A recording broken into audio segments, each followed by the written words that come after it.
Oliver, I'm back in Dubai and you're back in the podcast. Amazing, man. I think this is my third time on here, so I've got the hat trick on CamBro Conversations. It feels good, man. Hat trick hero. And this time round, a lot of people listening will be starting their 2025. And you and I both love a list when it comes to our birthdays and some reflections and some lessons. So I think it's a good opportunity for us to start with some harsh truths that are going to set people up for a successful year ahead. I like it. Let's do it.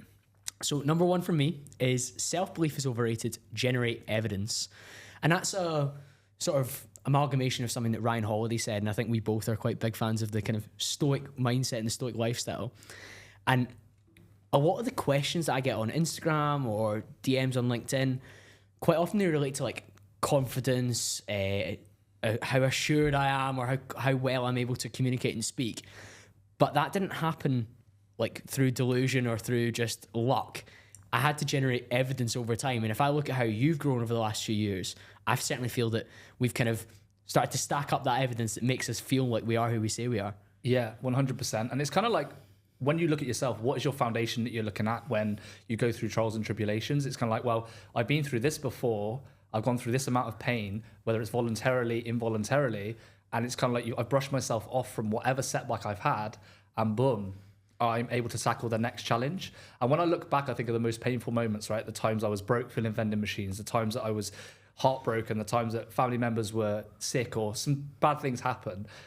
I look back at that, I think I went through all of the bad stuff and I'm still out the other side and I'm still doing okay. And I'm kind of like, bring it on, motherfucker. You know, it's kind of like, that's the way that I look at it now, in the sense that the more evidence you have of either achievements, or I think what's even more important is overcoming the bad shit that has happened to you, whether that's bad injuries, you know, bad experiences, those negatives, how you come out of the back of that really sets a lot about yourself. And I think that that is the evidence that you hold to you on those tough days, those rainy days, those depressing days, that pushes you forward and says, you know what, I'm the fucking man. I'm going to do this.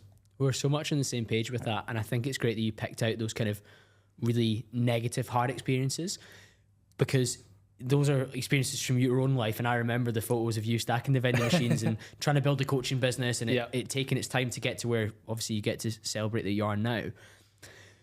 Those are all relative though, because there's going to be so many people listening that are going through something of a greater scale than that or a smaller scale than that.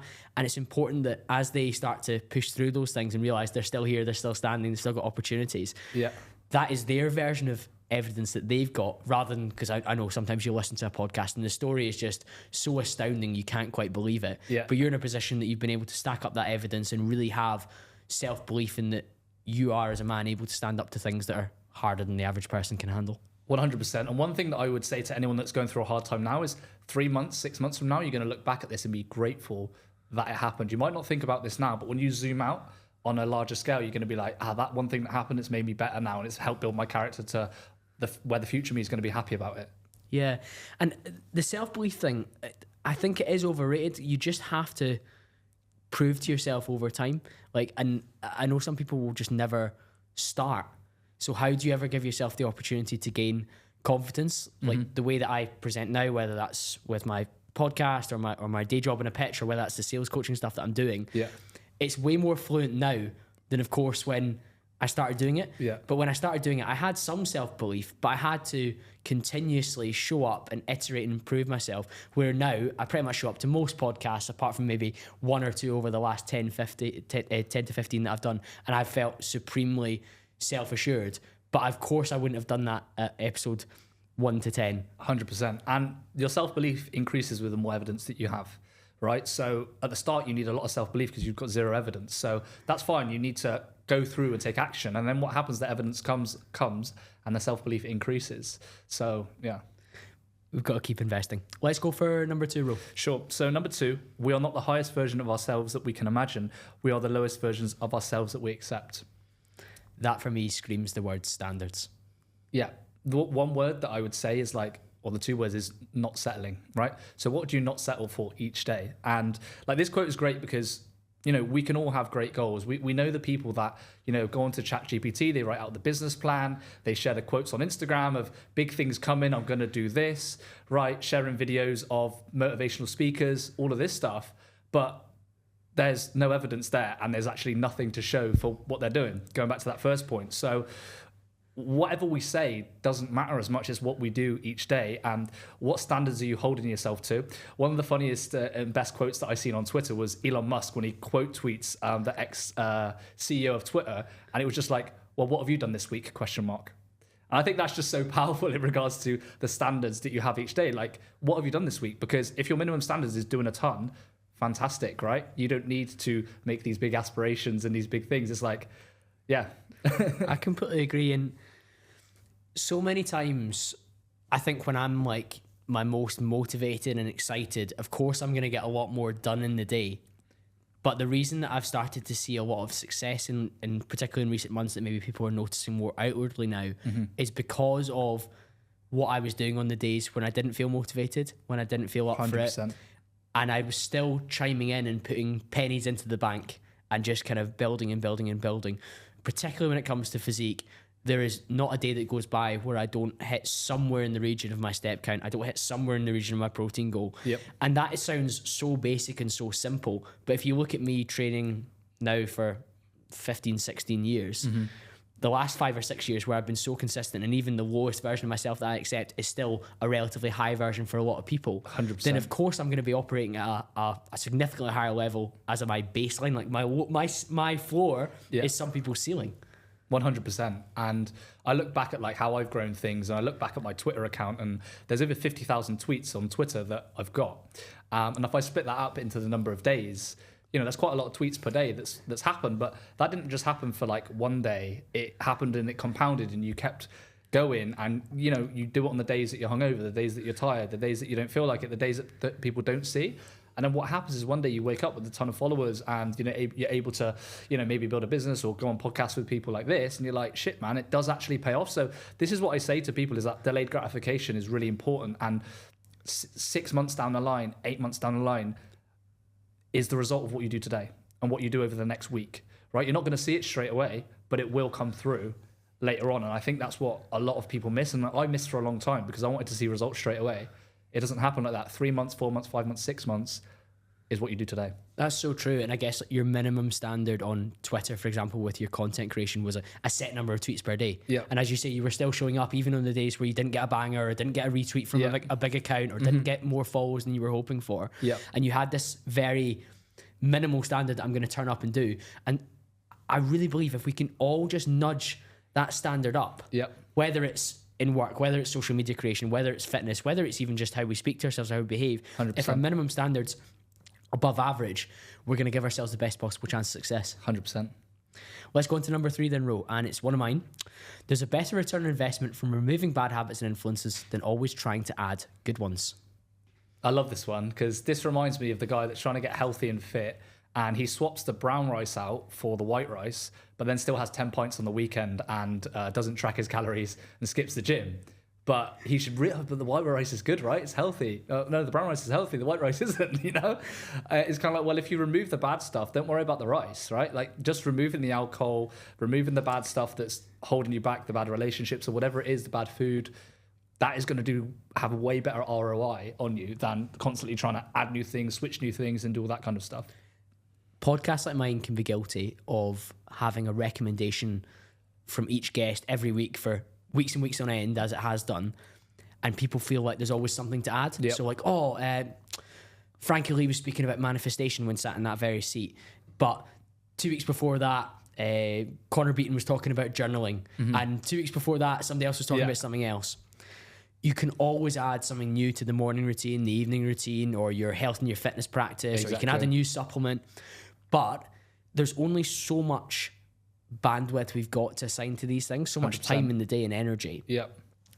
What we can do, and what I really think is beneficial, and one of the questions I like to ask guests is, what would you recommend people do less of? And it's a really tough question. Often it comes up drinking, often it comes up recreational drugs, or it comes up with maybe staying up later, scrolling your phone or social media. So there are things that we can take out that give us a better ROI than always maybe necessarily adding the next fun biohack. 100%. And this is one of the issues that I have with this whole like productivity biohacking kind of, wave that we've got at the minute. Now, don't get me wrong. Like I love Andrew Huberman, Peter Attia, and all these podcasters that are there. But one of the issues I find is each week they're adding in new things. And as someone that's pretty high on, wanting to improve, people are adding new things every week. Okay, so, I should do sauna. I should do this. I should keep adding this, right? And their list keeps going on and on and on.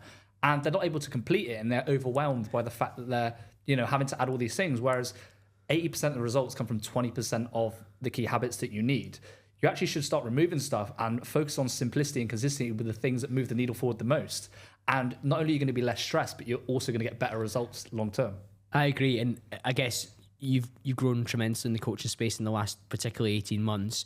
And you're working with a lot of really high level execs, guys that are founders that are really pushing themselves in the business world. What are those things that they're doing that are like foundational and the most important for them? 100%. I would say the main thing is like structure and consistency in what they do, because the more structure and consistency you have, the more routine it is and the more you're going to live on autopilot.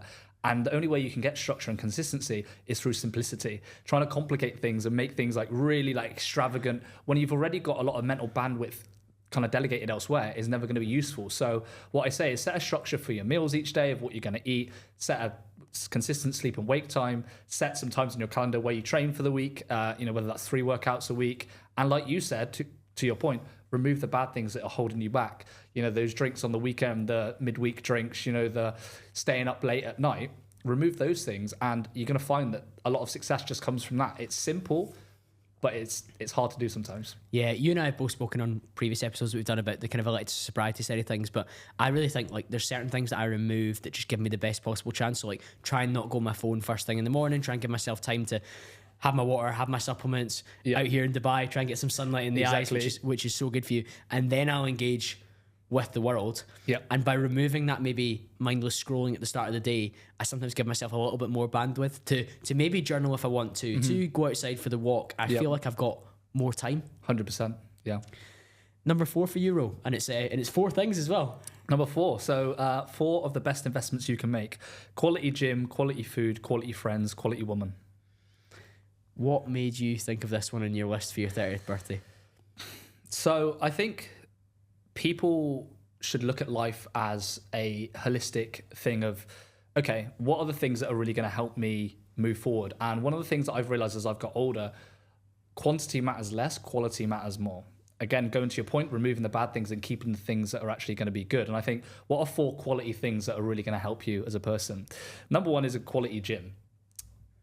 I mean, that goes without saying, right? The environment that you're in has probably the biggest impact on your trajectory. So if you're surrounded in a nice gym with good equipment, with good level people, you're going to feel motivated each day to want to go and train, right? You're going to want to go and do that. And it doesn't matter if you pay a lot, because if you're going there every single day and you're getting it in, you're going to get value for money. It's an investment. It's not a cost into your health. So that's something I've really thought a lot about as well. And for a long time, I would have been like, right, can I get the Pure Gym or the JD Gym or whatever? And those are all well and good if that's the budget range, but I've been to David Lloyd for about 2.5 years now, and the quality of people that I get around, not always necessarily from like a physique or a training perspective, but from a business perspective and a mindset perspective, you do get access to that. And I've really, really benefited from the conversations that I've maybe had in the sauna or the conversations I've had at the dumbbell rack, because if you start going at the same time every day, say you go at lunchtime every day, you start to see the same sort of people. And you start, but what is it you do? And what is it you get up to? And one of the last interviews that I did in here in March time was with Mackenzie Haldane, who's a drop shipper. Who's doing like 6 figures a month drop shipping. 22-year-old guy that I just happened to speak to at David Lloyd. But he's probably not hanging around at the Pure Gym for $16.99 a month. He's happy to pay 80, 90, 100 quid a month for David Lloyd. And that quality gym and that quality environment kind of gave me the chance to elevate who I spend time with too. 100%. And also you pay for access as well, right? So you're paying for the access to be around, certain people for business, certain people for your network and things like that. But it also elevates your own standards, because what you find with like a quality place is it's going to be well kept. It's going to be clean. People are going to be dressed well, right? People are not going to smell in that gym, hopefully, right? It's not like you go to your typical Pure Gym, right? Where people like go in and they not use deodorant for the past 3 days. It's a case of, the quality there, and that has a knock-on effect. And what I think about investing in quality is it's thinking about abundance as well. Like, it's putting yourself in a place where you see opportunities, you see new things, and you're playing on offense and you're not playing on defense, which I think is really important from a mindset point of view. Yeah, I certainly think so. And the only thing I'm going to say is the kind of atmosphere for pushing myself hard in some quality gyms. You have to get the balance right. Of course. So, for example, in Dubai, if you go to Benus or Venus, however it's pronounced, if you go to train, you're getting both. You're getting a quality gym and you're getting really aspirational people. If I go to David Lloyd, there's not that many people training super hard, but I'm surrounded by quality people and the equipment's good. If I go to like a bodybuilding gym in Glasgow, like Extreme 2 that I've been to, it's an unreal setup, but I don't always maybe get the conversations that I want with the people there. So you almost need to pick and choose depending what city or country that you're into. Yeah, agreed. And that definition of quality is dependent on, I guess, what you're looking for as a goal. What's the goal? So if you want to be a bodybuilder, you want to go to a quality bodybuilding gym. Maybe that's a dusty gym that's a little bit rougher, right, where people are slapping you on the back before the sets. Muscle Works. No, we went to Emporium, I think. That was a solid setup. That's a proper but we're gym, probably right? not going to meet a business partner in there. You might not, right? But you're going to get some gains in there, and it's going to be a fun training session, right? You're going to push yourself. So again, I guess it matters on specifically the goals. Yeah, and the next one was quality food. So quality food, I think one of the big things that impacts my motivation, my energy, my focus each day is quality food. I just think like you get in what so you get out what you put in. And I think the inputs for your food are huge, especially when it comes to like the vitamin deficiencies that you might get. And food there is also talking about supplementation as well, like investing into the right supplements where you're deficient, because that will have a huge impact on how you feel each day. And how you feel each day is how you turn up and how you lead and how you kind of walk through the world. So if that is good, you're going to feel great. And I think that has an impact on everything. What are some of the foods that you swear by and always have to include? So swearing by, I think fruit is actually very underrated. I love having fruit each day just because it makes me feel really good from a vitamin C point of view, the nutrients that you're going to get.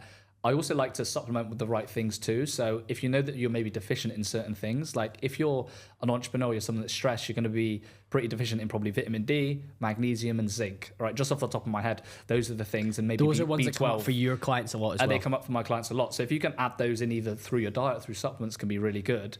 And it's just going to help the quality of your output each day. Yeah, I certainly know, and I feel like I'm not too late to the bandwagon, but moving away from ultra processed foods has been a big change that I've made. I remember the days when I'd have a couple of protein bars a day, big bowl of Cocoa Pops, loads of Squares bars, and that was like very much the whole if it fits your macros. And you and I both built great physiques with that in mind. Of course, but how your gut feels, how it links to your brain and your performance really matters to me a lot more when I consider myself like I joked before about the office athlete. In my day job, I'm trying to smash it in the sales, and then I'm trying to smash it in the gym, and if I ever get to run again with my hip. Putting good quality nutrition in there is far more than just hitting a particular number. To me now anyway, it's a lot about how I perform off the back of it too. 100%. One of my favorite quotes is eating clean is better for your brain than it is your body. And people forget this. It's like the brain power comes from all those nutrients in good quality whole foods.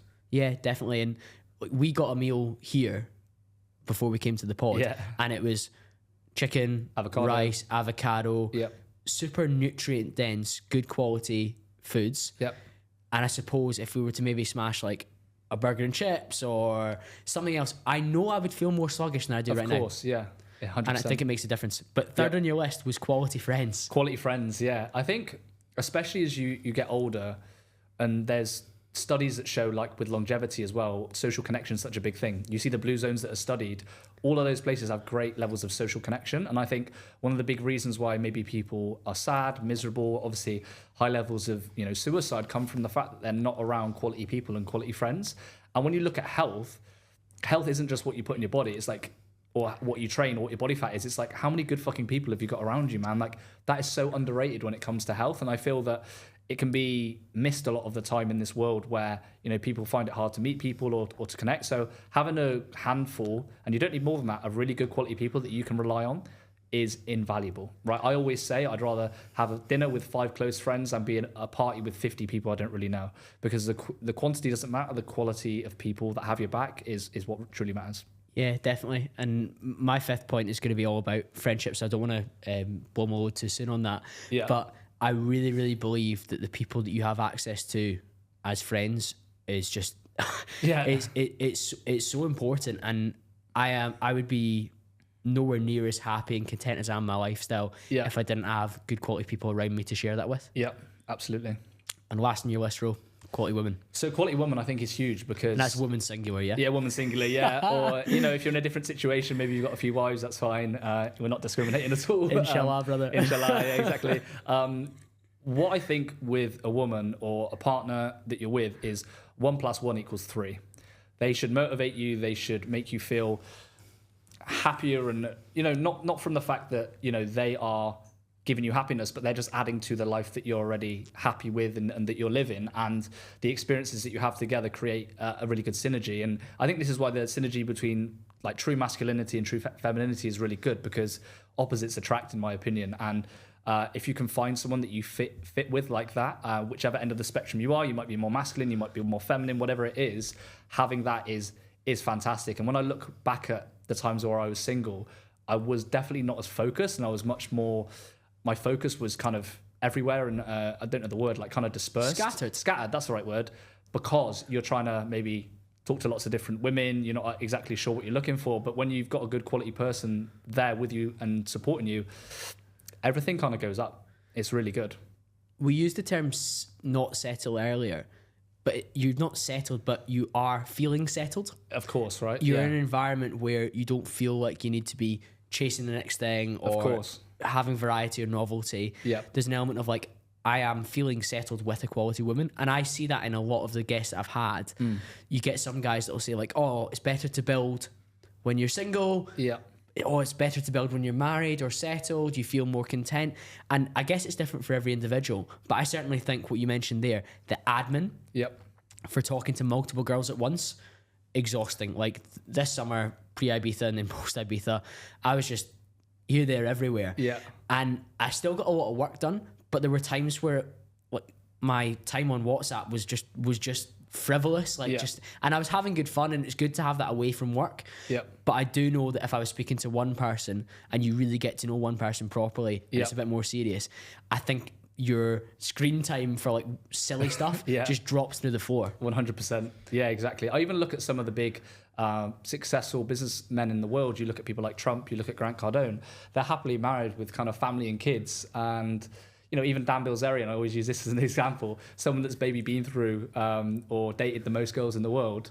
Out of everyone, he's kind of like, yeah, I've come to the realization that I want to be a Christian and just have one girl. And I'm kind of like, well, if a guy with that much evidence, speaking from that much experience, thinks that, then maybe we're missing something, right? That's or other true. people are missing something. If you know, you know. And I think the whole theme of that was quality there, and the best investments you can make. Yeah. And from like a time and an energy and for what we want in the future perspective, like you, Exactly. I know you're very family orientated as well, like me. Yep. You have to realize that you need somebody quality to be with, 100%, to actually build the family that you want. 100%. Yeah. Like when you get to dating, I think in your 30s, you should be looking at, okay, not is how hot she is or, you know, how beautiful her body is. It's kind of like, will she make a good wife? Will she make a good mother? That's what you should be looking at, in my opinion. I think that's a maturity thing, isn't it? It takes time to get there. Of course, right? Yeah, and if you're at a different stage, enjoy, you know, the fruits of life. But I think as you get older, things are going to change a bit more. Yeah, definitely. Number 5 is one of mine. Many of your current friendships are ones of convenience and circumstances. Change that. We were at dinner last night and we were speaking about how many people from home you still speak to, and I was speaking about school, university, and of course we were at dinner with our mutual friend, Mr. Bryce Bell, and there was a phrase that him and I had back in the day when we were both creating content called make social media social. Mm-hmm. And so many of my current friendships are from social media, content creation. You and I got to know each other in 2018 through it. And I really, really benefited from not just sticking to the friendships that I had that were convenient based on the postcode I lived in when I was going to school, the university and the degree that I studied, or the sports team or the area that I spent time in. I've been able to branch way outside of that. And I think people on the whole, for true success and happiness, would benefit hugely by looking outside of those kind of convenient and circumstantial friendships. 100%. One of the quotes that I like to say is, who you start with is not who you're going to end with. Right. And I think this is for people, especially in their 20s, that are going to go out and experience life, that are going to travel and going to have, a life outside of maybe the small town that they lived in. You're going to meet lots of different people. And as I was saying, like last night at dinner, the people that I've met from social media, I don't think I've met anybody that I've not really got on with. The reason being is it's out of choice. It's not out of circumstance that I'm with them. It's kind of like I've met you because I think we've got something in common and you're probably pretty cool and I didn't think you were a weirdo, right? So we've got on and you hopefully thought the same about me, right? That's right. So this is what happens and you meet people that are much more aligned in that scenario. I think places like Dubai as well, where people have moved to for a specific reason, you're going to see a lot of that. You might not get as much of that in the small town that you live in the UK. Yeah, I think in the small town, like for example, Bearsden is a small suburb just outside of Glasgow. I had to filter really hard. And obviously I think you were staying in Bristol when we first got to know each other. Bryce was staying in Falkirk. Many of my other friends were in the surrounding areas as well. So there was an element of travel, but I met all these people by putting myself out there online, assessing what you guys were putting out there online, talking in the DMs and deciding that, oh, let's go and hit a training session. Let's go to for lunch, or let's go to the golf range, or let's do something that's an activity. Yeah. And giving yourself the chance to meet these people based on what you've been able to assess and filter about them. Yep, 100%. We're looking for shared interests as well, because I think I was saying this stats-wise, if we're going to do the numbers, there's probably 3 people in the year above me at school that I'm like good friends with now through golf and through football and then socially. And then in my actual year at school, I'm probably on good terms with a few people, but not like they're not my friends. Yeah. And then uni, it's a handful of people that were on my course or doing a course that was related to me. Yeah. And the reason they're still in my life are because they're great people. Yeah. Everyone else that I met during that time, I'm pretty indifferent to because and they're not still in my life. So I've not just like clung on to it. Of course. I think you see that like people like especially in their mid-20s post-graduation or post their first couple of jobs, they're still clinging to that old friend group and thinking back to the memories of when they used to go out on a Thursday and a Friday and a Saturday night with these people. They were more drinking buddies than they were friends. 100%. And you know, true evolution and progress is taking different life paths and going to different stages of your life. And, you know, what got you to one place isn't going to get you to the next. And that goes for the same people. And that doesn't mean you should completely cut them off. Like, I'm very good friends with a lot of my day one friends from back home. And when I go see them for Christmas or birthdays, we get on, we have a laugh. But we're on different life paths because they're doing different things, I'm doing different things. And you should always pursue the thing truly that you want to pursue. And you know, you shouldn't ask for anyone's permission to do it. You go and do what you need to do, and you don't feel bad for what you want to do. Yeah, I think people sometimes ask, like, how do I break off from old friendships and stuff like that? And I don't think you need to break it off. No. I think you vote with your actions and your intentions. And if you continually say no to still going to the pub every Friday night and having 6 beers, or maybe you take the car one week and they're a bit uncomfortable with that, over time, by voting with your actions and showing up in new places and doing new things, it will just start to shift. Yeah. And I guess the concept that I'm a huge fan of a lot of what Chris Williamson does. And funnily enough, you and I both interviewed him on our podcast. Did, you were probably one of the first. One of the first back in the day. OG. Shout out the Grow Pod. Yeah. And he talks about the lonely chapter. Yep. Which is that gap between your kind of old friendship groups, which you know maybe aren't the best for you and where you want to be, and then that gap before you start spending time with the type of people and the real kind of energy and vibe that you want to get towards. Yeah. Because it doesn't immediately cross over. It doesn't. Because you've got some time to spend becoming the person that those new people would actually want to spend time with as well. Yeah. And I think that's a really daunting period, but you almost have to have an element of that before you can fully leave the old group behind. 100%. Yeah. Number 6, and it's one of yours, Ro. Yep, and I think this ties in nicely to what you talked about then. So next one is the best revenge is leveling up. So, yeah. Revenge for me has like aggressive connotations. Yeah. But I understand why it's in there. And sometimes you want to just feel like you've proved somebody wrong. Yeah. And spite can be a great driver. Of course. And if that's the fuel for the fire that makes you grow the business, grow the body. Of course. Work on your mind, or maybe work on how you speak or conduct yourself or hold yourself, then so be it.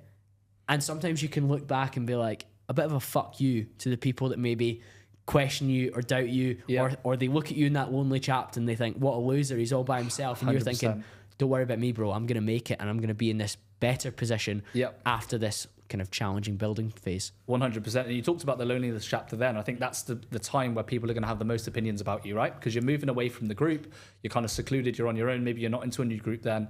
They're going to be asking, you know, why is he doing this on social media? Or why has he quit his job? Why is he doing this? This is strange. Who are these new people he's trying to be friends with? You're going to hear all of these things. And you need to drown out the noise and not entertain it. You know, like if it's not making you more healthy or making you more money, stop dedicating your time to it. It's a right? good filter. What's the point, right? The opinions don't matter. Like, go and win, right? Because when you're going to progress, and by win, it's not just monetarily, right? It's, you know, having a better health, right? It's having better relationships. It's about developing as a person and winning as a person. They'll just pale into insignificance. All the people that hated on you, it's fine. Leave them on the outside looking in while you enjoy your life without worrying about them. And this isn't to look down on them or do anything like that. Just let them do them and you go and do you. But make sure you're always progressing and you're working towards the things that you want to work towards. It's the best thing to do. You don't need to hate. You don't need to push people down. You don't need to say anything. You don't need to explain yourself. Just level up and enjoy your life. And I guarantee that solves so many problems for people. Is there a particular period when you think that you were leveling up and it was almost revenge on what came before? I think through certain breakups that I've had, for sure. I've wanted to prove people wrong through certain people maybe not believing in what I was doing, for sure. People hating on some of the things I was doing. I think for sure there was always that chip on the shoulder which kind of pushed me forward. And there's this famous quote that I quite like is, chips on shoulders put chips in pockets, right? Which is quite a funny saying. It's kind of like, if you're feeling that or you've got that emotion, I think there's that kind of modern psychology which says, no, you shouldn't have a chip on your shoulder. It's bad. It's negative. Actually, if it actually helps you improve and move forward, fucking use it, right? It's fine to actually feel negative emotion. You don't want to operate from that negative, low conscious state for your whole life. But for a period of time, if that helps, fantastic. And then you can move up the level of consciousness to places of joy, happiness, doing things to help people and give and love, all of that kind of stuff. But at the start, you're definitely going to feel a bit of bitterness at some point. Fucking use it. I think it's huge. And I've got two fun examples, one more recent than the other, but I think I've maybe told the first one on the podcast before. But my brother and I started training at the local sports centre just after I left uni, because we used to get a deal at the university gym, went and started training there. We'd both built like okay upper bodies by this point. Yeah. But there was like, I can't remember, I was on like a night out and some guy came up to me and was like, oh, you go to the Allender Sports Centre. Like, my friend's always like, oh, he's in really good shape, but he's got no legs. Yeah. And I was like, got no legs? What? And it was true. Like, my legs were nowhere near as developed as my arms and my chest or my back. And I remember like knowing that there was 2 or 3 guys that had obviously said that I've got no legs. And I remember genuinely going into training sessions twice a week for legs, Monday and Thursday, and like thinking about that every set. I used to do a lot of like Smith machine hack squat. Yeah. And I used to just be like, no legs. Watch this. And over and over and over again, I had a specific playlist that I would play. It was like loads of old Eminem. Yeah. I'd have a specific hoodie that I would wear, and I'd put the hood up because I was that kind of guy. Yeah. And I would use that spite to try and level up. And now, like, I don't know, 10 years on, this is like 2014, 10 years on, like, I look radically different to how I did then, like, in a better way. Exactly. And I look at these guys, and I've not seen them in a number of years, but when I did last see them, they were like, bag of washing, not good. Yeah. And that for me was like short term to push me to hit my legs a lot harder. Yeah. Was a great little driver. Mm-hmm. Now, I don't think about it now at all, but I mentioned it in the podcast because I know for 18 months to 2 years, I was like, oh, people have said I've got no legs. I better prove them wrong. Yeah. And in a more recent example, again, I haven't spoken about this in full in the podcast, but people know that I made the career change. I left the insurance industry after like 7-8 years of working in it. Yep. Worked my way up to working at Marsh, world's biggest insurance broker. Yep. Quite prestigious. Wear the blue suit, go down to the city, Yep. fly in, get the DLR along to bank, City of London, Tower Yep. Bridge, all that stuff. But I was getting treated so hierarchically and so low down the pecking order in terms of the business development guys. I was never getting a chance at the big prospects. Yeah. So I said, wave bye-bye, went into the furniture sector, nowhere near as reputable a sector. It's not regulated. I don't wear a suit very often at all. I think I've worn it twice in like the 4 years that I've been there, or 3.5 years that I've been there. But I've massively improved my earning power, the purpose and energy I feel around my job. My sales skills have leveled up as well. Yeah. But many of the people that saw me leaving Marsh were like, why would you leave that profession? Oh, he's just off to sell furniture, DFS Campbell. And I laughed so much at the time because I knew if I backed myself, 100%. I was going to do well. And I actually still joke with my brother sometimes. I'm all DFS Campbell, I'm going to go punt some sofas. Yeah. But I did a deal for sofas in the summer that was 174k ex-VAT. Wow. Like pretty good fun. Pretty good, and yeah. I earned pretty good commission off that. Yeah. So I'm happy to be DFS Campbell if that's what I get to do. And I remember in those early days when I was building my prospect list and the kind of clients that I started to sign in the furniture world, I would think I need to prove people wrong that I've made the right move. Yeah. And I need to prove to myself on a deeper level that I'm going to be the man that I said I am. I'm going to become the 7-figure sales guy who earns 6 figures. Yeah.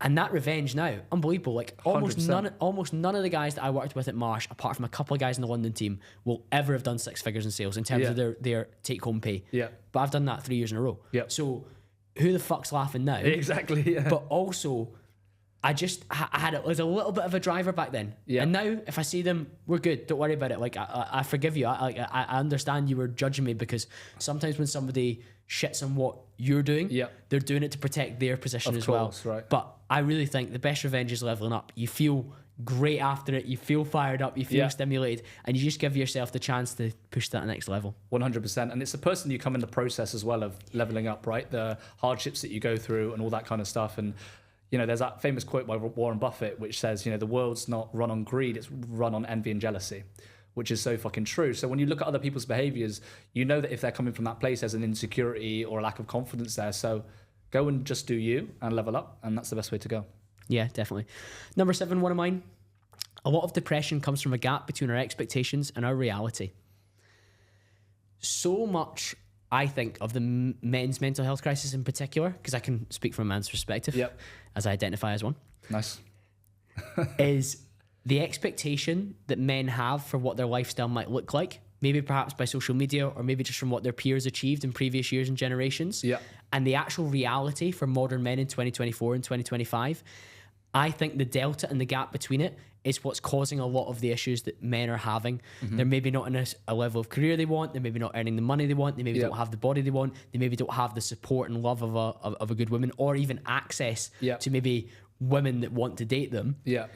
And their expectation was that, by 25 I would be doing this and this, or I would...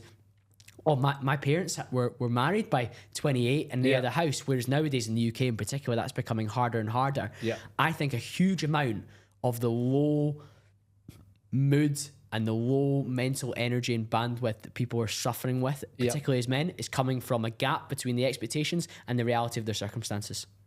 100%. And I think one of the big things that I learned as a guy is, and Adam Lane Smith talks about this, it's like men don't want to be loved and coddled. They want to be respected and be judged on competence, right? So when therapists come in and they're like, oh, poor you, like, oh, sad you, like, I love you, it's okay.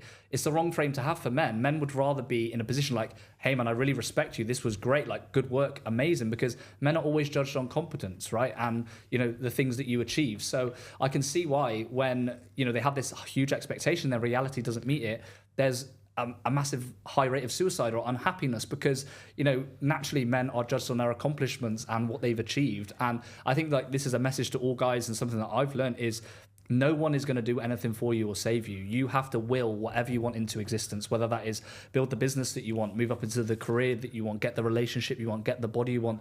Nobody's coming to fucking save you. You have to do this yourself, and this is how you will be judged for a lot of it. And it's a hard pill for a lot of people to swallow, because the modern society has told it, oh no, it's fine as you are, you don't have to worry, we love you, and this stuff. And I think that is actually quite toxic, because men want to feel like they've accomplished something, and they want to feel respected, and they want to feel competent, right? When your girlfriend says to you, that was amazing, you did a really good job, that hits home so much, right? That small thing, right, that you've done. You don't care what it took for you to do that. It doesn't matter if you worked the long hours. You just want the respect and the acknowledgement that you've done something well, and people have seen that, because that's how men are judged. Sincere compliments. 100%. They hit so much harder. And I'm glad you brought up Adam Lane Smith. Had him on the podcast back in 2022.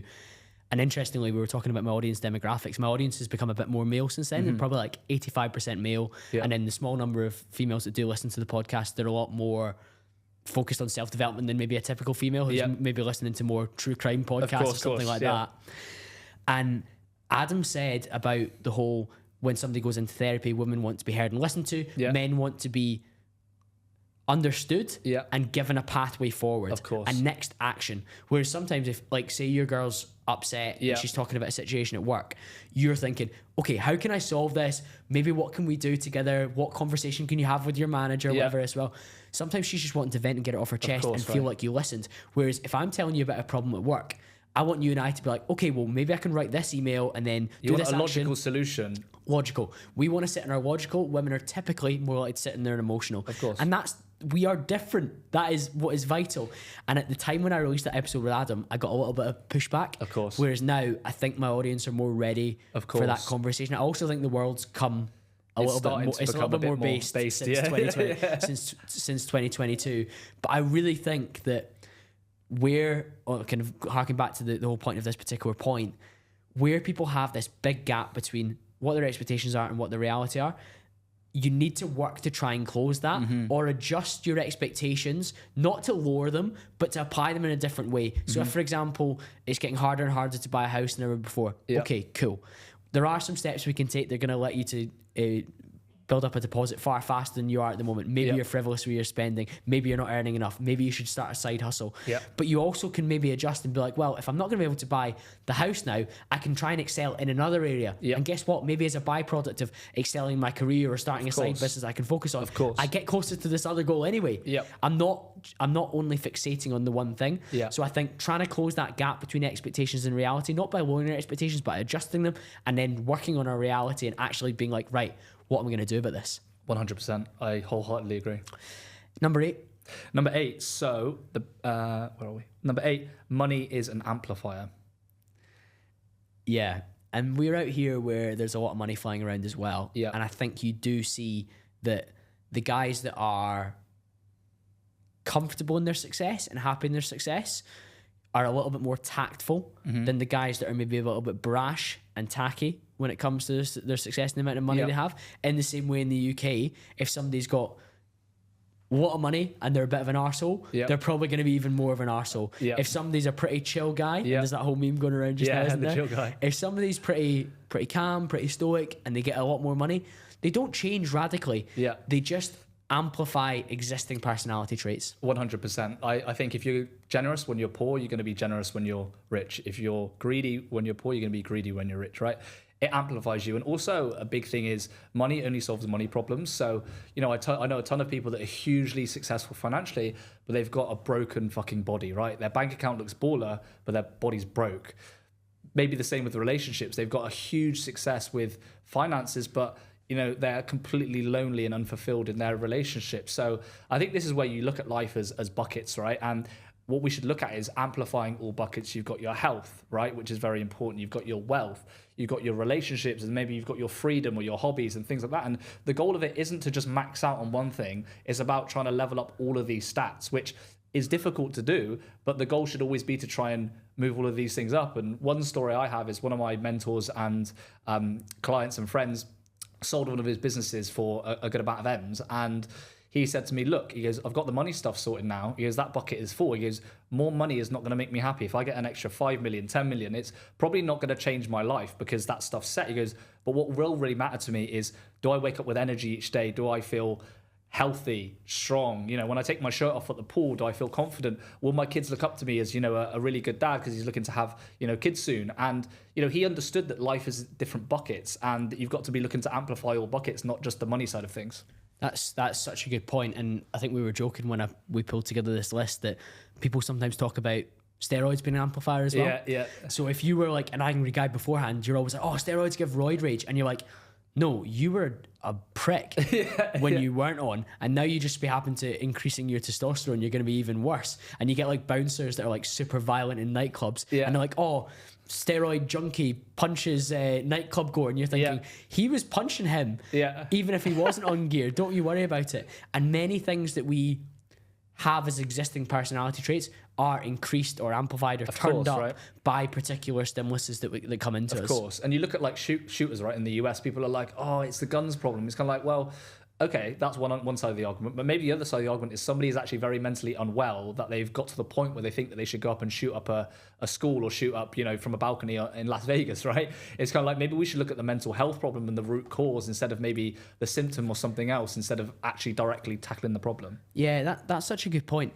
I've been thinking a lot about money recently, particularly as I've been trying to like calculate where I am and where I maybe want to go to. And I definitely think that having an abundant mindset towards money sometimes limits how extreme I can feel about it as well. So for example, particularly out here in Dubai, there's expensive elements to it, but there's also ways to be focused and diligent as well. And if I look at how you've behaved out here. Of course, you have the big weekends, and we're speaking about your 30th being great fun. But you also have quite a pragmatic approach to your spending, despite the fact that if you look at the fact that you don't pay tax out here, but you also have scaled the size of your business. That wouldn't be the case if pre-existing you had a really funny mindset about cash. Yeah, 100%. I think that's been an amplifier. And look, there are parts of me that still need to improve. You know, sometimes I still go out and I spend a little bit more than I should on certain times. But as you get older, you kind of master that stuff more. And I think that's the whole point is, you know, you're not supposed to be perfect, but you should always be working towards the things that need improving. Number 9 is one from me. And it's don't wait until you've decided until you start applying yourself. Yeah. And that's advice to younger people in particular, because so few of us know exactly what we want to do when we're older. You and I are 32 and 30 respectively. Yeah. We're doing something right now, but that might not be the thing in 5 years' time or 10 years' time. Yeah. But we're applying ourselves really strongly and focusedly in what we're doing right now. Yeah. Many people, I guess I'm an easy example because I'm building this behemoth of a podcast now, which I'm really proud of and really care about, but it's not the full-time thing. Yeah. I'm still selling furniture. Yeah. Millions of pounds with it, which is great, but I'm still doing that. And then I'm also doing sales coaching. Yep. And I've got a podcast masterclass and I'm socializing and I'm living, right? There's so many things that I'm doing. Yep. Do I think that all of these things are going to be things that I've decided I'm going to do in the future? No, they're going to evolve and change. Of course. But guess what? I'm applying myself really, really, really hard. And for younger listeners that maybe aren't, particularly for younger listeners that are feeling a little bit more lost, you can paralyze yourself by analysis of what's the best course for me to do at uni, what's the best graduate job for me to apply for, what's the best training style for me to implement. Yeah. Just take action really hard on the choice that you make for now, while being open to changing tact. Of course. But give yourself time and energy to focus and give an intensity towards something, and you might stumble across something on the way. 100%. I think one of the big things that I observe from people is they lack commitment. And I have kind of this saying is, you know, you jump in two-footed to things, right? It's important that you just fully commit, because the action that you're not taking is the antidote to the anxiety that you're feeling, right? The times where I have the highest amount of anxiety is when I'm weighing up options, I'm thinking, I'm analyzing, I'm planning, I'm weighing all of this stuff up. Whereas if you just go in and do the thing, soon you're going to find out, you know, what the thing is that you want to do. And just like I said, those who you start with are not who you're going to end with. You know, things that you start with are also not going to be the things that you end with. So you're going to try different things, and life isn't linear. You're going to go through a maze of different things to find out what you want to do. But you need to be open to the new perspective and try the new thing to see if you like it or not. And then from there, you make the decision. And you stack and build skills along the way. Yep. Your coaching business now is very focused on executives, founders, super successful guys. But during your coaching career, you coached random any blokes, type of people, whoever women, it was. men, people from lots of different walks of life. Yeah. And during that period, you didn't know if that was the thing. No. But you were just applying yourself and stacking the skills which you can apply in another domain. In the same way, I studied politics at university because I wanted to do a degree that enabled me to become a journalist. Yeah. As I'm working my way through university, I decided I'm not doing any journalism. I'm not gonna focus in this area. But I was stacking skills that made me good at presenting, good at listening, good at taking vast amounts of information and presenting it. 100%. And that's great for sales. Yep. So I happened to stumble into sales. But during the time when I'm at uni, I wasn't not applying myself to that thing because I didn't know what was coming next. I just gave myself the best possible opportunity. 100%. And I would just encourage people over to go for it in whatever domain you're in right now. And guess what? There's every chance that it will open you up to something else different. 100%. And like we're going back to the first point, you know, each time you do this, you're generating evidence of the things that you can do, which helps. And you're increasing your luck surface area, which is huge. Yeah, big time. Let's wrap up with number 10. So number 10 is less time than you think, which is huge. Is that kind of mortality-wise you're thinking in terms of less time than you think in terms of being alive? Yeah, I think the older that I've got, like each year in my 20s went quicker than the last, that I've realized. And, you know, you kind of hit 30. And when you hit 30 as well, it's one of those things that you realize is your parents are starting to get older, right? You know, they're not moving around as well. If they're still around, maybe they're getting a little bit ill, like fingers crossed that everyone's parents are, you know, live a long life. But you start to see maybe friends of your parents, you know, pass away, or people that you knew, things are happening. And life moves very, very quickly. And, you know, you're never going to get time back, ever. You're never going to get the time back that you have right now. And you can't go through life just existing, being passive, never, achieving your goals, letting people's opinions keep you down, right?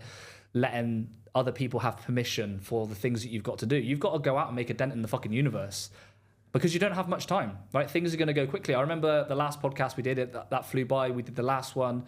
That's been a long time since we did the first one, man. And, it's gone by so quickly. So you've got to move quickly and you've got to act today on the things that you want. It happens in a blink. And that's certainly something I think about when it comes to mortality of my parents. You mentioned there, I think that's a really important framing to have as well. And there's the whole Jordan Petersonism. If you see your parents twice a year because they live far away, and it's he's an American or a Canadian example, Thanksgiving and Christmas. Yeah. If they're 70, 80, you can work out how many that is potentially if the average life expectancy is adhered to. And in the same way for me, like you say, we recorded that first pod together, lockdown 2020. Yep. That's not that long ago, but it also feels like forever ago. Yeah. And these things, like, time will fly past faster than you think. So it's about using it consciously as well. And there's the whole, I think Alex Hormozy says it, but James Clear definitely says it really well. Whatever age you are now, your future self would love to be it. 100%. Like, somebody will listen to this at 30 years of age like you. Yeah. And in 3 years' time, they'd be like, I'd love to go back to being 30, listening to that daft podcast with those two boys. 100%. That 80-year-old billionaire would like to be the broke 20-year-old again. Yeah, so true. So I think when you have little mantras like that, whether it's on your lock screen or a post-it note in the gaff, or whether it's something you write in a journal, encouraging yourself to use the time that you have available to you as consciously as possible is just a great framework. 100%. And one of the things I've learned, especially this year, is, if things aren't improving, you need to change, right? So a lot of the time we sit and we wait for things to change. Like, if the process isn't working, the relationship isn't working, you're not getting the body you want, something needs to change. And the quicker that you change and, iterate off of that, the quicker you're going to get to that end result, and time goes faster because you're making the change. I think that's a big thing that I've learned from, I was talking yesterday at business, right, about how it took me 8 months to realize, the channel that I needed to use for my business, which it was kind of right in front of me, but I didn't change for a long period of time. Whereas if I made that decision quicker, I would have got the result that I needed. And this applies to lots of different things that I think we are either too fearful to make the change of, or too lazy, or we procrastinate. But if you want time to go slower, you need to make the change quickly. Just to bring that to life, like you say, you'd spent a lot of time and energy doing more reels on Instagram again and pushing on there, doing some ads and stuff like that. Yeah. When you knew in your back of your head that your demographic who benefit the most from your service and connect with you the most are spending time on LinkedIn. Yep. It's both a positive trait and a negative trait that people like us that are really into health and fitness can sometimes just put the head down and grind and graft and go through. But you also know that if you come up from here, and to use a wanky corporate term, helicopter view, you look down and you think, Oliver, you're spending time in the wrong space. Yep. But time will pass. 8 months is a lot of time that you could have compounded on LinkedIn. 100%. Now you're growing fast now, like 20,000 followers on LinkedIn is significant. A lot of clients coming through there, DMs firing back and forth. Sure.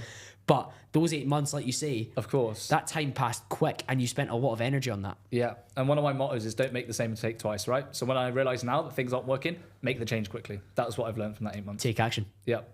Oliver, we've had 10 harsh truths for 2025 success. I'm sure the listeners have enjoyed it as much as you and I've enjoyed having the conversation. Yep. If they want to continue the conversation, where should they head towards? Sure. So you can find me mainly on Twitter. That's my main channel, at the Oliver Anwar. Search Oliver Anwar on LinkedIn, you'll find me. You'll also find me on Instagram, posting my travels, podcast clips, things like that, at the Oliver Anwar as well. So yeah. Beautiful stuff. All three will be linked in the show notes. Thank you to you, Oliver. Yep. And thank you to the listener. I'll be back to speak to you all again very, very soon.